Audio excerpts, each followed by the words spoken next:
Saat ini, semua pegawai sedang dievakuasi dari gedung Pentagon di Washington karena ditemukan kebocoran bahan berbahaya di dalam gedung tersebut. Dilaporkan bahwa beberapa lantai dan koridor di dalam Pentagon telah diblokir, sementara yang lainnya dievakuasi setelah ditemukan adanya zat berbahaya di udara di area tersebut. Setidaknya, di dalam gedung telah aktif sensor otomatis khusus yang mendeteksi zat berbahaya. Dan sekarang dilaporkan bahwa sistem tersebut aktif karena menganggap ada spora antraks di dalam gedung. Dan di sini penting untuk dicatat bahwa berita tentang evakuasi Pentagon ini muncul pada saat Donald Trump secara terbuka menyatakan bahwa militer Amerika Serikat tidak hanya sedang mempersiapkan serangan baru ke Iran, tetapi juga mengancam akan melakukan pendudukan militer penuh terhadap Pulau Khark Iran yang menjadi kunci hampir seluruh ekspor minyak Iran. Dan sekarang di Iran, mereka menyerukan negara-negara tetangga untuk melakukan evakuasi, karena sebagai balasan, Iran sedang mempersiapkan serangan paling dahsyat. Karena saya sudah berhasil menarik perhatian Anda dengan topik evakuasi Pentagon, saya juga ingin membahas dalam episode ini tentang kemungkinan Amerika merebut Pulau Khark milik Iran. Mengapa pulau itu penting, bagaimana orang Iran melindunginya, dan mengapa Donald Trump, sudah mulai mundur. Dan hanya beberapa saat setelah pernyataannya tentang akan merebut pulau itu, dia menambahkan bahwa dia tidak yakin apakah orang Amerika benar-benar menginginkannya. Dan kita juga akan membahas berita terbaru dari Timur Tengah secara umum. Nama saya Alexei Peci. Beri suka, tulis komentar apa saja, dan jangan lupa berlangganan saluran Telegram saya, Peci News. Tautannya ada di deskripsi video ini. Jadi, di gedung Pentagon di Washington, diumumkan lockdown parsial dan dilakukan evakuasi dari beberapa lantai karena terdeteksi masalah kualitas udara dan ancaman penyebaran zat berbahaya. Protokol keamanan darurat telah diterapkan di lokasi kejadian. Dan juru bicara Pentagon, Sean Parnell, telah mengonfirmasi bahwa sistem pemantauan internal mendeteksi penurunan kualitas udara yang bisa mengindikasikan kebocoran zat berbahaya atau bahkan serangan kimia. Menurut Parnell, Kementerian Pertahanan telah menerapkan langkah-langkah perlindungan standar, termasuk perintah untuk berlindung di tempat bagi area yang berada dalam ancaman. Saat ini pengujian masih berlangsung dan dapat memakan waktu antara 1 hingga 2 jam untuk menentukan penyebab pasti dan tingkat bahayanya. Dan kini sumber-sumber di media melaporkan bahwa pembatasan tersebut berlaku untuk lantai 2 hingga 5 dan juga koridor di lantai 4 hingga lantai 7 serta pergerakan di halaman dalam kompleks juga diblokir. Di sana telah didirikan laboratorium bergerak dan juga tercatat adanya pergerakan besar-besaran peralatan khusus dari berbagai instansi. Juga dilaporkan bahwa petugas keamanan Pentagon di dalam zona yang diblokir sudah bekerja dengan mengenakan masker gas dan perlengkapan pelindung kimia lengkap.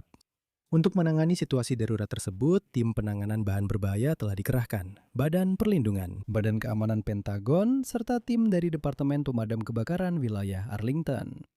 Semua ini tentu saja terdengar sangat menakutkan, apalagi mengingat saat ini Amerika Serikat sedang melancarkan gelombang serangan baru ke Iran. Dan Donald Trump mengancam akan membombardir negara itu sepenuhnya, bahkan merebut Pulau Khark Iran serta seluruh infrastruktur minyak negara tersebut. Namun kemudian ternyata semuanya tidak sedramatis itu. Dan CNN melaporkan bahwa evakuasi dilakukan setelah sistem sensor Pentagon mendeteksi kemungkinan adanya antraks. Namun menurut salah satu sumber CNN, sistem sensor tersebut ternyata rusak, yang menyebabkan alarm palsu. Namun demikian, polisi di dalam gedung tetap mengenakan masker gas dan perlengkapan pelindungan kimia lengkap. Nah, sekarang ketika saya sudah berhasil menarik perhatian Anda dengan topik ini, dan Anda masih tetap menonton episode ini, mari kita bahas konteks dari apa yang sedang terjadi. Masalahnya, pada hari yang sama, Donald Trump menyatakan bahwa Amerika Serikat akan merebut Pulau Khark milik Iran dan infrastruktur minyak lainnya di Iran. Pulau kecil yang tampaknya sepele di Teluk Persia ini merupakan koridor ekonomi yang sangat penting bagi Iran dan menyediakan sekitar 90% ekspor minyak dari negara tersebut.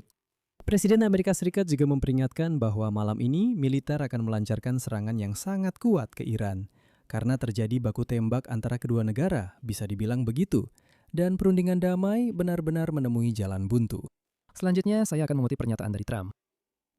Pada suatu saat, dalam waktu dekat, kami akan merebut Pulau Hark dan fasilitas infrastruktur minyak lainnya, serta mengambil alih penuh pasar minyak dan gas mereka. Sama seperti yang kami lakukan dengan Venezuela. Dan itu memberikan hasil yang gemilang, seperti Venezuela. Begitu juga dengan Amerika Serikat.